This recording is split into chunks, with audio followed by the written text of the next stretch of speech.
Muito bom dia a todos. É com muito gosto que cedi ao convite do ICN-IF para fazer a minha apresentação sobre um tema que em Portugal não tem merecido o destaque devido que, por exemplo, em Espanha ou mesmo nos Açores, vai tendo, que é o tema das torfeiras. Eu sou investigador do Centro de Estudos Geográficos da Universidade de Lisboa, preparo atualmente a minha tese de doutoramento neste tema e vou fazer uma abordagem conceptual, com alguns casos de estudo. Em Portugal não temos ainda um grande projeto de desenvolvimento sobre torfeiras, seja do ponto de vista conservacionista, como um grande LIFE, ou mesmo um grande projeto de investigação com vários centros, mas espera-se que num futuro próximo essa realidade possa ser alterada.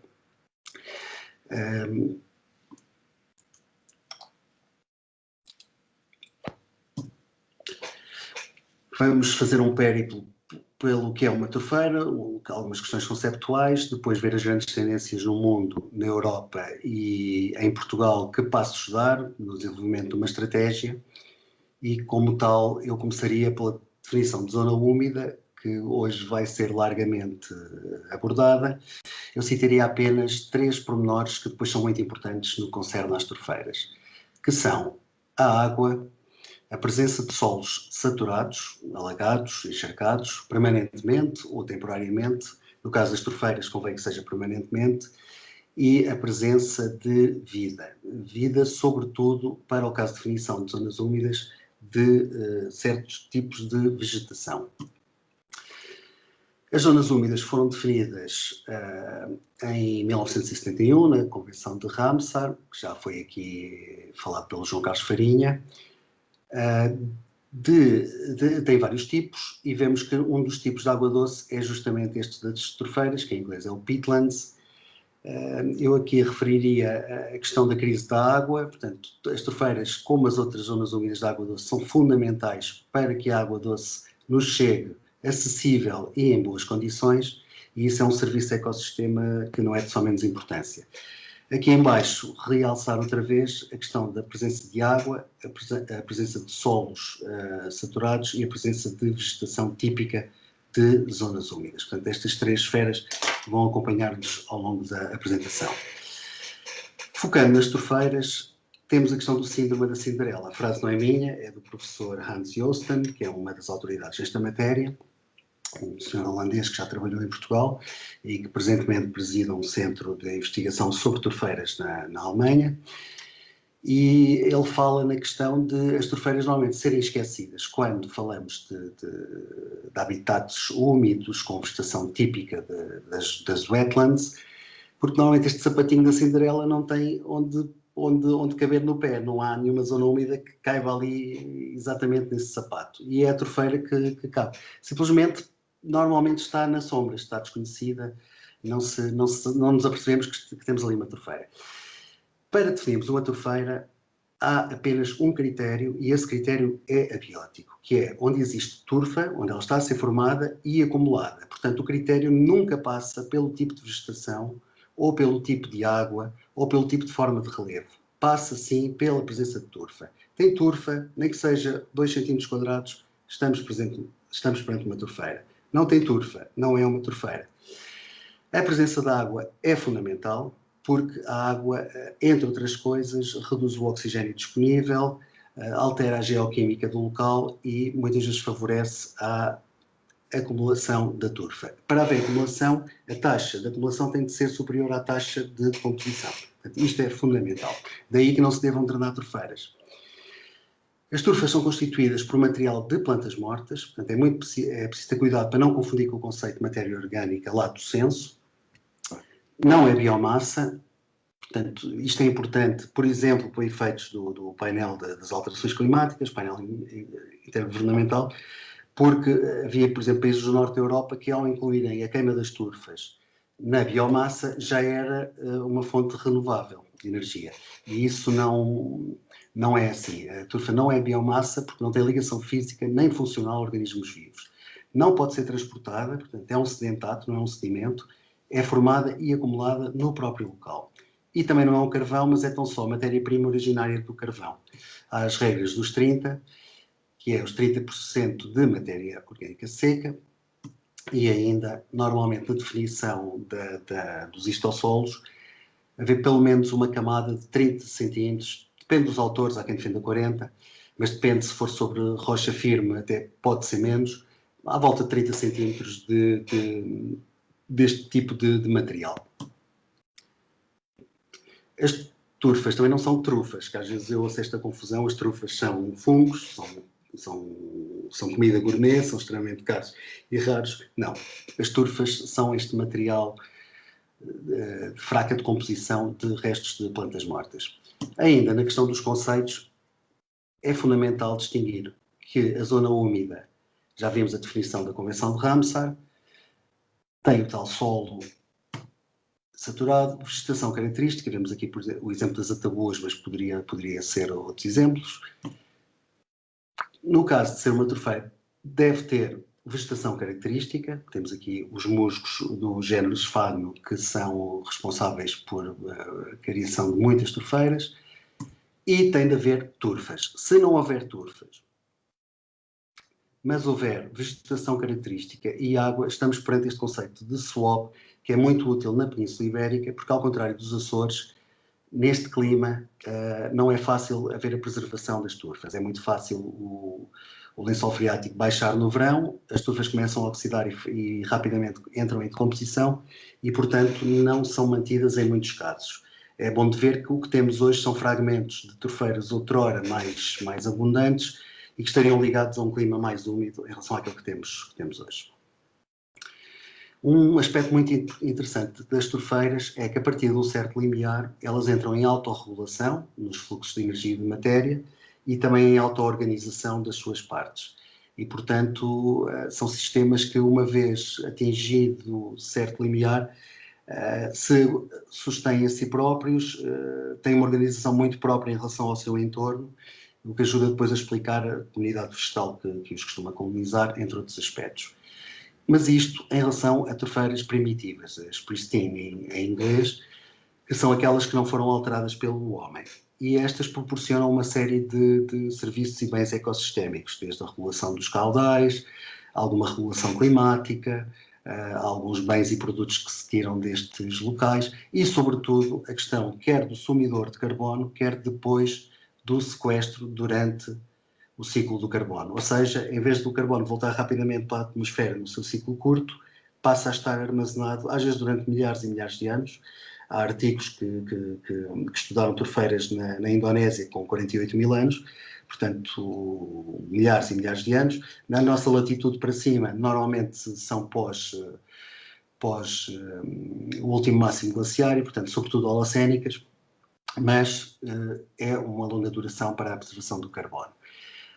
Há outro tipo de serviços também muito importante, já se falou aqui nos serviços estéticos e recreativos, e o suporte à biodiversidade é, evidentemente, um serviço muito importante.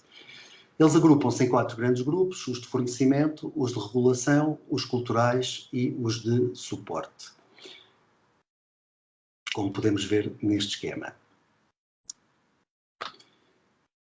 Estamos perante um conceito muito em voga atualmente, tanto mais tem um pelouro na Comissão Europeia, na Direção-Geral do Ambiente, dedicado ao capital natural, e o capital natural é este estoque de ativos naturais como água, solo, oceanos, florestas, que traz benefícios, uns mais visíveis, outros menos visíveis. Os visíveis estão normalmente relacionados com produtos ou serviços que nós retiramos diretamente, visivelmente da turfeira, seja o caso de alimentos, água de qualidade, recursos para a indústria farmacêutica, recursos para a produção de energia, espaços para transporte e desenvolvimento de atividades lúdicas e desportivas, mas depois há uma série de benefícios muito importantes, como a regulação da temperatura, o sequestro de carbono e a produção de oxigênio, que escapam frequentemente aos esquemas contabilísticos.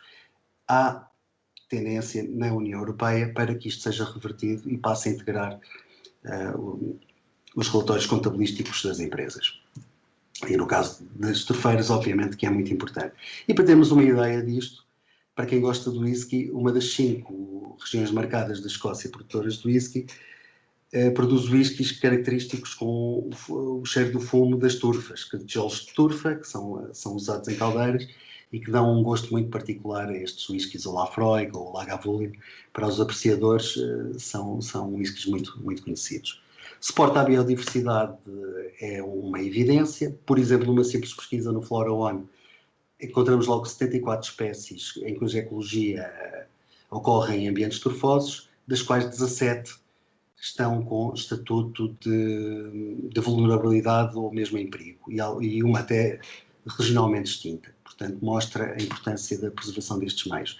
São também meios muito importantes como pontos de passagem e escala das migrações de aves, aqui juntamente com outros tipos de zonas úmidas, e obviamente não é um exclusivo das tufeiras, mas temos avezinhas como aqui a Filosa aquática ou a Filosa dos juncos, que migra desde Marrocos e outros locais da África, e que na sua rota mais litoral passa aqui em algumas destas zonas úmidas, e muitas das quais são tufeiras. E porquê? Porque ela gosta muito dos caniços, e um dos locais onde os caniços, a Phragmites australis, gosta de crescer é em solos com características tufosas. Os objetivos de desenvolvimento sustentável ligados às tufeiras são vários. Aqui citaria a Regulação Climática do 13, no 14 a vida debaixo da água, no 15 a vida em ambiente terrestre, mas também o consumo responsável, o 12. A questão do 6 é muito importante, que é a questão da água de qualidade para a disponibilidade humana. Portanto, todo um conjunto de serviços que depois ajudam ao desenvolvimento destes objetivos e que são de grande importância para a nossa sociedade. Mas isto tem tufeiras que estão em bom estado. A degradação é infelizmente frequente, como veremos mais adiante, e imediatamente os problemas surgem, desde a erosão do solo e a perda do solo, temos a perda de carbono outra vez de volta para o meio, quer pela erosão hídrica, quer pela emissão de dióxido de carbono para a atmosfera, a perda de biodiversidade e até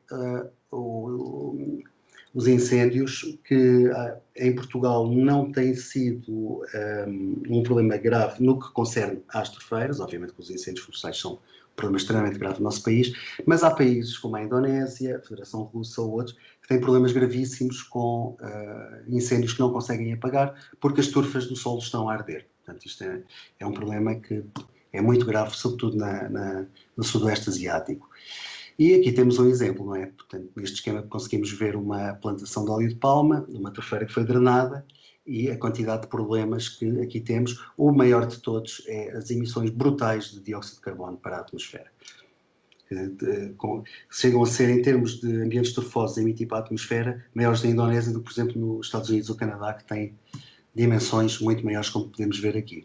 Portanto, os hotspots da emissão de CO2 a partir das tufeiras é, neste momento, a faixa intertropical, onde temos floresta equatorial. Em relação ao Brasil, temos poucos dados devido a questões mais políticas do que propriamente científicas, mas assim que os dados começarem a ser processados, é evidente que a Amazónia é um imenso reservatório de turfas. Portanto, nós estamos aqui nestas baixas médias latitudes, um pouco aquém deste conhecimento. As turfeiras no mundo, de facto, estão mais desenvolvidas ou em latitudes boreais ou nas latitudes intertropicais, na zona intertropical, o que não quer dizer que nós não tenhamos turfeiras com importância. As grandes tendências na região boreal é haver mais conhecimento. As turfeiras estão em relação muito íntima com a distribuição do permafrost, quer do contínuo, quer do descontínuo. Nas regiões temperadas úmidas, tem havido tendência para o restauro e também para a gestão adaptativa, a paludicultura, da qual falaremos mais adiante. Na região intertropical é neste momento onde está a acontecer mais investigação e maiores mudanças. A Indonésia tem previsto um programa de rewetting, portanto, de voltar a inundar turfeiras que tinham sido drenadas, qualquer coisa como 4,4 milhões de quilómetros quadrados. Portanto, são dimensões que pensando que Portugal tem, com as ilhas, 92 mil quilómetros quadrados, dá para entender a dimensão do que estamos aqui a falar. As baixas médias latitudes, onde nós estamos, quando tem verão seco, tem uma perspectiva diferente, e ela tem de ser a perspectiva dos mosaicos. Portanto, não vale a pena estarmos a comparar dimensões das nossas turfeiras com as turfeiras destas outras latitudes que vimos há pouco no mapa, o que não quer dizer que elas não tenham interesse, devam ser protegidas e gerem serviços ecossistémicos extremamente importantes. Este mapa foi publicado em 2017, neste livro que é um pouco a Bíblia atual do conhecimento sobre turfeiras na Europa, do tal professor Hans Josten e de parte da sua equipa, e vemos que Portugal aparece aqui muito fracamente representado. Se tivéssemos os Açores, eles estavam mais bem representados, aqui com pontinhos vermelhos, mas em Portugal a realidade é um pouco melhor do que esta que vemos aqui. Portanto, este conhecimento tem de ser gerado para que combatemos esta lacuna. Se Portugal... Ligado ao tempo. Ok, ligado ao tempo. Sim, estou despachado. Se é verdade que não aparecemos representados no que concerne à distribuição das turfeiras, já temos uma situação má em relação à destruição das turfeiras e à degradação. Como podemos ver, somos um dos piores exemplos da Europa. Como tal, a Comissão Europeia tem gerado debates. Este foi muito recente, foi agora no final do ano passado, em que temos aqui o professor Humberto Rosa, precisamente no pelouro do Capital Natural na Direção-Geral do Ambiente, o professor Hans Josten, a Sabina, que também é desta equipa, e falou-se desta questão de voltar a trazer as turfeiras para o coração do restauro ecológico na União Europeia. Estamos na década das Nações Unidas do restauro ecológico, começou agora, e, portanto, isto vai ser um dos pontos importantes. Em Portugal, como é que estamos? Nos Açores, vimos há pouco, temos bom conhecimento, este é um dos grupos que trabalha com turfeiras, do professor Eduardo Dias, da Universidade dos Açores, de Candida Mendes, de Inês Pereira e outros. No que concerne ao continente, estamos a precisar de mais conhecimento. O estado da arte é um pouco este que aqui temos, portanto, os trabalhos do José Mateus da Cola Queiroz, com alguns cientistas holandeses, têm esta cartografia de turfeiras. A equipa da Universidade do Porto trabalhava com os musgos do género esfagno, desenvolve mais alguns pontos, alguns de tamanho muito exíguo. Eu, no meu trabalho, tenho descoberto mais alguns, tenho tentado cartografá-los, haverá que juntá-los todos. Portanto, falta aqui uma estratégia para estes ecossistemas, em que temos, de um lado, aqueles que estão a trabalhar mais na área e, do outro lado, os decisores que precisam de ideias e precisam de pensar primeiro, escolher uma estratégia, coordená-la e avançar. Essa coordenação terá necessariamente de passar pelo ICNF, mas depois em parcerias com universidades e outras instituições que trabalham nesta área. Um exemplo é o inglês. Portanto, no Reino Unido eles desenharam uma estratégia com a UCN para as turfeiras, que passa pela conservação, restauro, a gestão adaptativa e a gestão sustentável e um programa comunicacional para isto. E nós temos de acabar com este problema da Cinderela. Vem o mapa na Europa e Portugal continua extremamente mal representado. Parece que as turfeiras param na nossa fronteira. Isto só se resolve com mais conhecimento.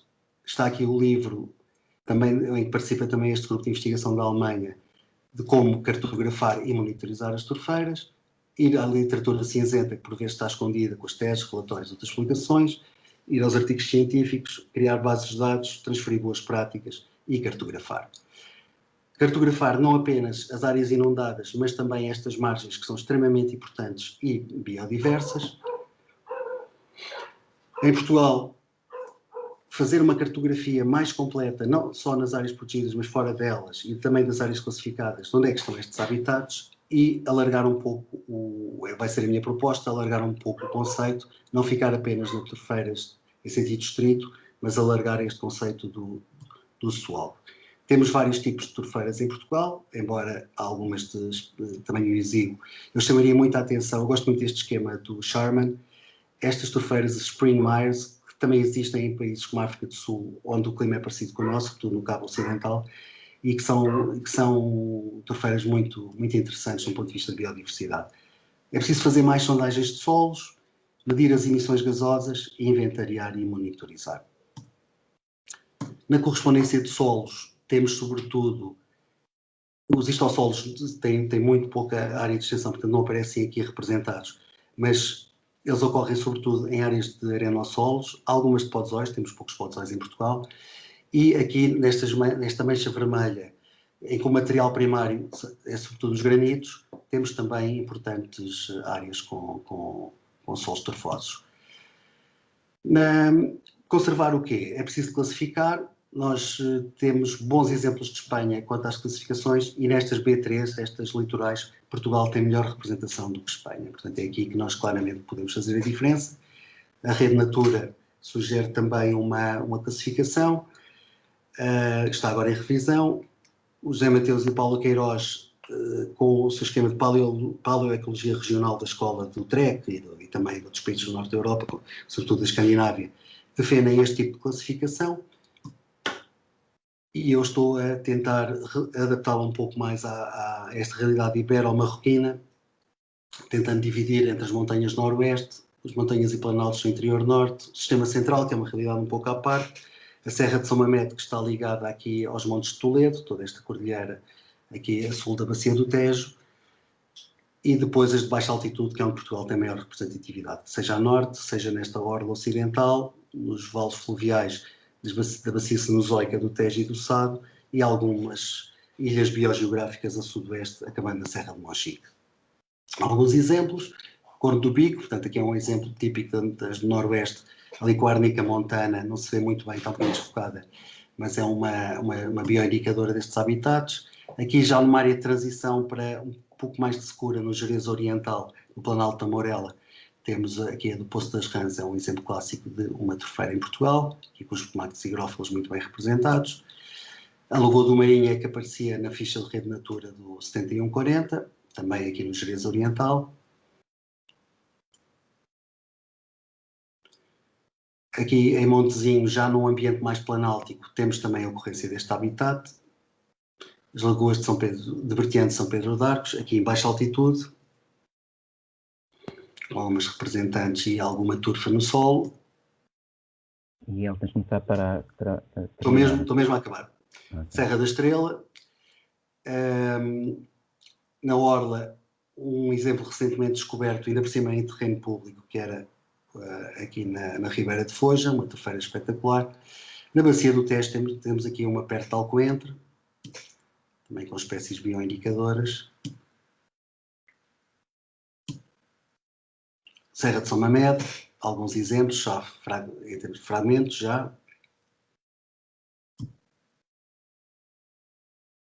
Estuário do Sado e nas arribas do litoral. Portanto, conservar o quê? Estes habitats que estão na lista vermelha, como veem as turfeiras, estão claramente na lista vermelha dos habitats com estatutos entre o vulnerável, o em perigo e o criticamente em perigo. Portanto, é preciso agir. O maior problema é a questão hidrológica, portanto, preservar a água nestes habitats. Há manuais para isto, sem água não conseguimos fazer as aguarelas, basicamente, e começam a gerar-se, a Alemanha está a desenvolver o Reino Unido outro, esquemas de beneficiar os agricultores e outros que preservem as turfeiras com medidas agroambientais e pagamentos extra. Portanto, com esquemas parecidos com os offsets dos créditos de carbono, mas como pagamentos adicionais por serviços prestados. A paludicultura é também uma das saídas, portanto, conseguir casar a agricultura com manter os meios úmidos, portanto, sem drenar estes meios. Isto está a ser feito, por exemplo, na Alemanha, e este conhecimento está a ser transferido para outros países, e um em que Portugal é muito forte é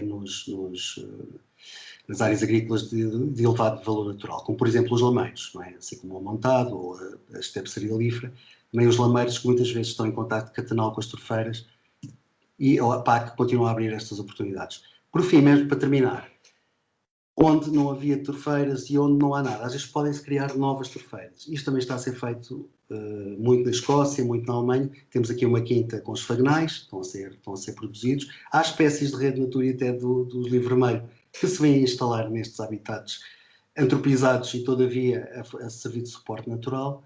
E isto é claramente aqui, como concluindo, um caminho para a sustentabilidade. Elas devem ser reconhecidas e entendidas como sistemas vitais, devem ser conservadas, as que estão em bom estado, as degradadas devem ser restauradas, o uso deve ser sustentável, e pode ser, claramente, e com aproveitamento económico, e um interface entre ciência, política e prática pode criar uma estratégia inovadora para encontrar soluções para o futuro.